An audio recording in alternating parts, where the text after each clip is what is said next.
In today's episode, Crown Prince Haakon of Norway presides over an award ceremony in Bergen. Queen Matilda of the Belgians visits a farm in Zela. The Imperial family of Japan visits the island of Okinawa, while the Crown Prince of Morocco presides over a graduation ceremony in Kenitra. And more royal news from around the world. Good afternoon, everyone. I hope you all are doing well today. My name is Alexandra, and welcome to your Royal Daily News for Thursday, June 5th, 2025.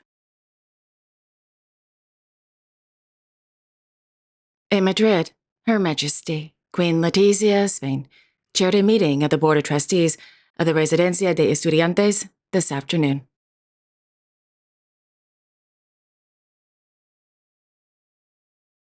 Meanwhile, His Majesty King Felipe VI of Spain held a meeting with His Majesty King Abdullah II of Jordan at Palacio de la Zarzuela. According to the Royal Hashemite Court, during the meeting, the two kings discussed a variety of topics of mutual concern, as well as, quote, keenness to elevate bilateral relations to the level of strategic partnership. King Abdullah commended Spain's support of creating a political horizon to achieve peace on the basis of a two-state solution, and the need to stop the war in Gaza and resume the flow of sufficient humanitarian aid to all areas of the Strip. End quote.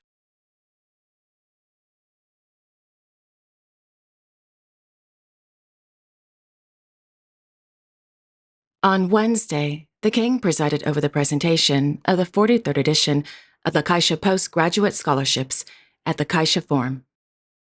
According to the Royal Court of Spain, the Fundación La Caixa Scholarship Program was established in 1982 and is a, quote, benchmark among the university community. Different aspects make it especially valuable for students.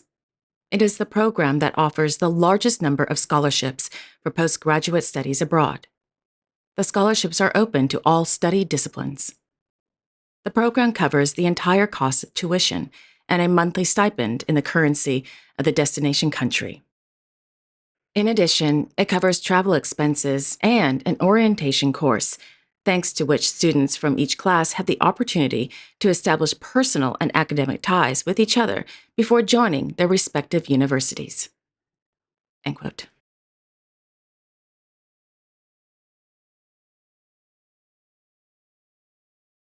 On Wednesday, Her Royal Highness Princess Leonor of Asturias, along with her fellow first midshipmen aboard the Juan Sebastian de Elcano military training ship, arrived safely in New York City.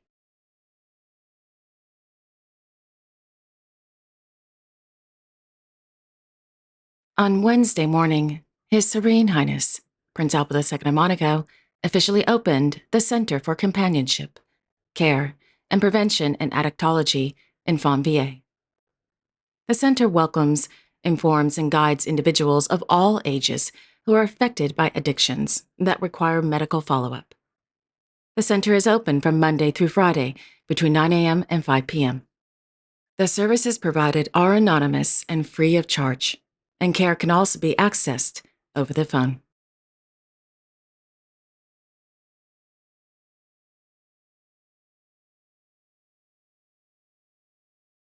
In Kenitra, His Royal Highness Crown Prince Moulay Al Hassan of Morocco, on behalf of His Majesty King Mohammed VI of Morocco, presided over the graduation ceremony of the 25th class of the Higher Defense Course and the 59th class of the Staff Course at the Royal College of Higher Military Education.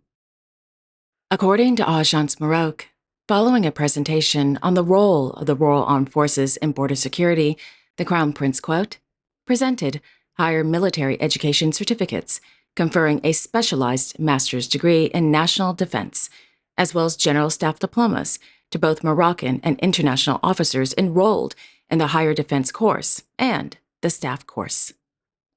End quote. After the ceremony, the Crown Prince attended a reception and posed for a commemorative photo with the graduates.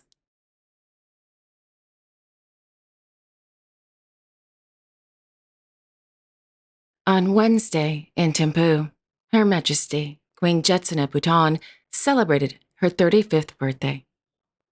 On the occasion of her special day, the Royal Court of Bhutan released a new portrait of Her Majesty, with His Majesty King Jimne Khesar Wangchuck of Bhutan and their 3 children, Prince Jimne Nongol, Prince Yuyim Wangchuck, and Princess Sonam Yangdan.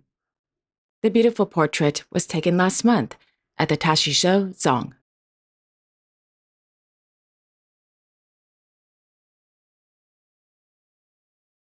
On Wednesday afternoon, their Imperial Majesties, Emperor Naruhito and Empress Masako of Japan, and Her Imperial Highness, Princess Aiko of Japan, began their 2-day visit to the island of Okinawa.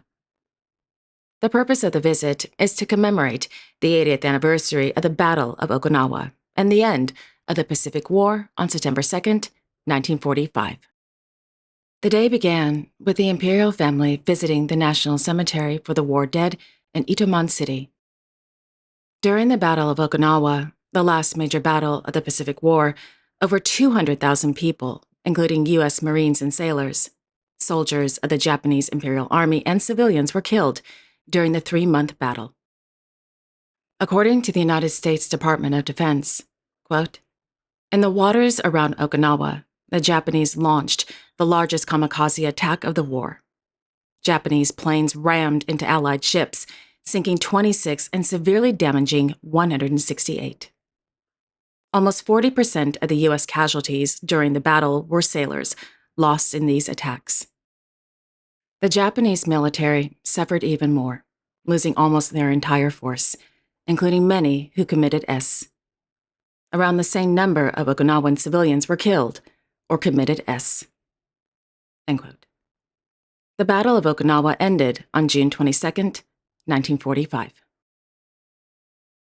During their visit to the National Cemetery for the War Dead, the Imperial family placed flowers at the memorial, held a moment of silence, and bowed deeply. In the afternoon, the Imperial family arrived at the Okinawa Peace Memorial Museum, where they visited the Cornerstone of Peace Memorial. The day ended with the Imperial family meeting with bereaved families of the war dead. This morning, the Imperial family placed flowers at the Kozakura Tower in Naha. The Kozakura Tower is a memorial to the 1,484 victims of the Tsushima Maru evacuation ship. According to Kyoto News, the Tsushima Maru was a, quote, "Japanese evacuation ship that was sunk by the submarine USS Bofin during World War II, while carrying hundreds of schoolchildren from Okinawa to Nagasaki on August 22, 1944. End quote.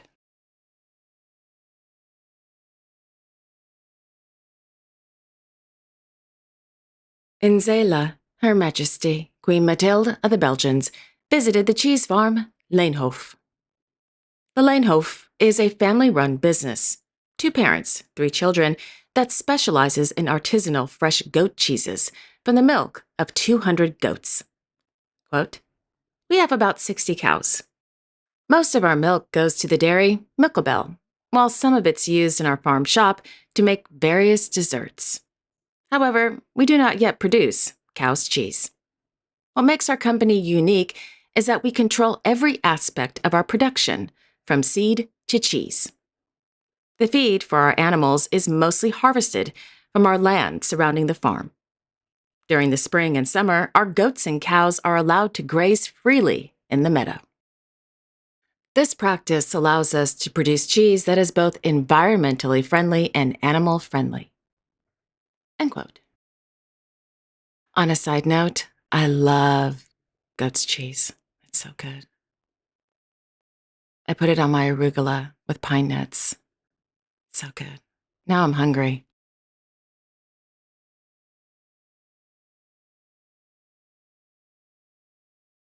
In Luxembourg City, His Royal Highness, Hereditary Grand Duke Guillaume of Luxembourg, received letters of credence for newly appointed ambassadors to the Grand Duchy of Luxembourg at the Palais Grand Ducal. The newly appointed ambassadors are from the Republic of Paraguay, the Republic of the Maldives, the Kingdom of Lesotho, the Republic of Tajikistan, and the Islamic Republic of Pakistan.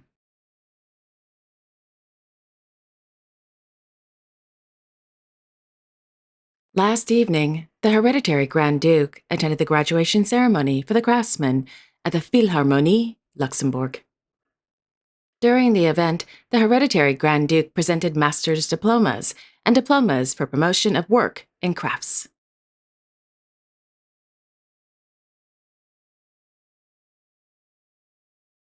In Bergen, His Royal Highness Crown Prince Haakon of Norway attended the presentation of the Holberg Prize at the University of Bergen.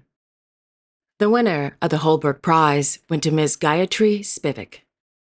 Ms. Spivak received the award for her, quote, groundbreaking research in literary studies and philosophy, end quote.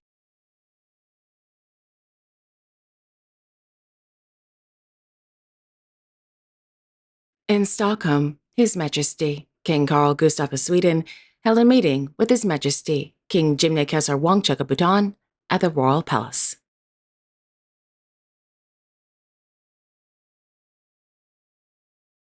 On Thursday, Her Majesty Queen Sylvia of Sweden and Her Royal Highness Crown Princess Victoria of Sweden welcomed children and young people from Ukraine to the Royal Palace.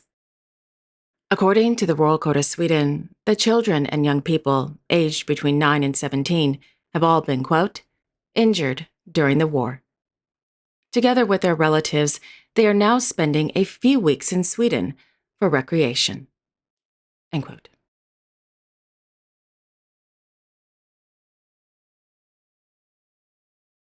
In Frederiksberg, His Majesty King Frederick X of Denmark, as patron, presided over the presentation of the Leonie Sonning Music Prize at the Royal Danish Academy of Music. Established in 1959, the Leonie Sonning Music Prize is the largest Danish music prize and is presented to an internationally recognized composer, musician, conductor, or singer in classical music. The prize is presented annually and is worth 1 million Danish krone. The winner of the Leonie Sonning Music Prize went to the Danish String Quartet.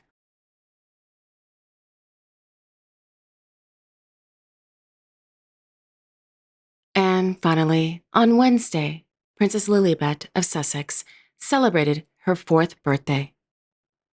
Wishing Princess Lilibet a very happy belated birthday. I hope you had a wonderful day.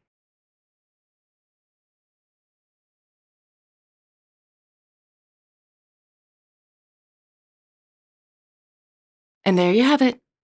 Thank you all so much for joining me this afternoon. I really do appreciate it. Thank you. I will be back tomorrow on Friday, June 6th, with all the latest royal news and events. Until then, I sincerely wish each and every one of you, your family, your friends, and of course your pets, a wonderful afternoon. God bless. Take care, everyone, and I will see you all tomorrow.